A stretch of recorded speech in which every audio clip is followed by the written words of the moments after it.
Welcome to my YouTube channel Ramesh online. కేంద్ర ప్రభుత్వ ఉద్యోగులకు శుభవార్త. పెన్షన్కు సంబంధించి నేడే బిగ్ అప్డేట్. ఆ వివరాలేంటో ఒకసారి ఈ వీడియోలో చూసేద్దాం. చూసే ముందుగా ఫ్రెండ్స్ ఎవరైనా ఇంకా మన ఛానల్ని సబ్స్క్రైబ్ చేసుకోకపోతే వెంటనే సబ్స్క్రైబ్ చేసుకోండి. అదేవిధంగా వీడియో మీకు నచ్చినట్లయితే ఒక లైక్ చేయండి. ఇక విషయానికి వచ్చినట్లయితే కేంద్ర ప్రభుత్వ ఉద్యోగులకు కొత్తగా ప్రభుత్వం ప్రకటించిన యూనిఫైడ్ పెన్షన్ స్కీమ్ యూపీఎస్ చుట్టూ ప్రస్తుతం చర్చ జరుగుతోంది. నేషనల్ పెన్షన్ సిస్టమ్ ఎన్పిఎస్ స్థానంలో ఈ స్కీమ్ను ప్రవేశపెట్టింది. యూపీఎస్లో చేరాలనే ఖచ్చితమైన నిబంధన ఏదీ లేదు. ఎన్పిఎస్లో కంటిన్యూ అవ్వాలనుకునే ఉద్యోగులు అలానే కొనసాగవచ్చు. ఇక యూపీఎస్లో చేరాలనుకునే ఉద్యోగులు పెన్షన్లకు సంబంధించిన ఫామ్ 6A శుక్రవారం department of pension and pension welfare అయితే రిలీజ్ చేయనుంది. ఈ ఫామ్ ఈ ఏడాది డిసెంబర్ నెల తర్వాత రిటైర్ అయ్యే ఉద్యోగులకు భవిష్య ఈహెచ్ఆర్ఎంఎస్లో అందుబాటులో ఉంటుంది.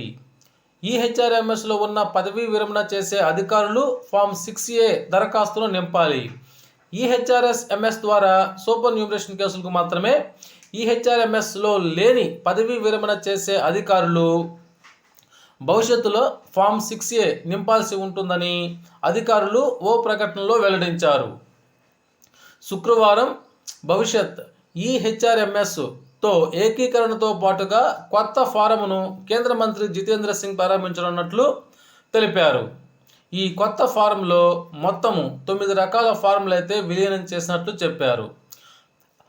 పదవీ విరమణ తరువాత పెన్షన్ చెల్లింపు ప్రారంభమయ్యే వరకు మొత్తం పెన్షన్ ప్రాసెసింగ్ ప్రక్రియను డిజిటలైజేషన్ చేయడానికి ఈ ఫామ్ ఉపయోగపడుతుంది. ఇది మొత్తం పెన్షన్ ప్రక్రియలో పేపర్లెస్ ఈజీ ప్రాసెస్లో కంప్లీట్ అవుతుంది. గతంలో మాదిరి పెన్షన్లు తాము పూరించిన లేదా మిస్ అయిన ఫామ్ల గురించి ఇకపై ఆందోళన చెందాల్సినటువంటి అవసరం లేదు. ఈహెచ్ఆర్ఎంఎస్ని ఉపయోగించి రిటైర్మెంట్ అయ్యే అధికారులు ఫామ్ 6Aని పూర్తి చేస్తారు.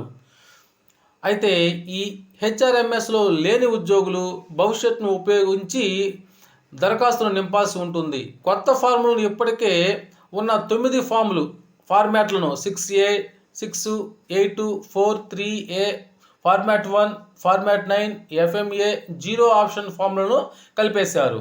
ఈ మార్పుకు అనుగుణంగా సిసిఎస్ పెన్షన్ రూల్స్ 2021లోని రూల్స్ 53, 57, 58, 59, 60కి సవరణలు చేశారు.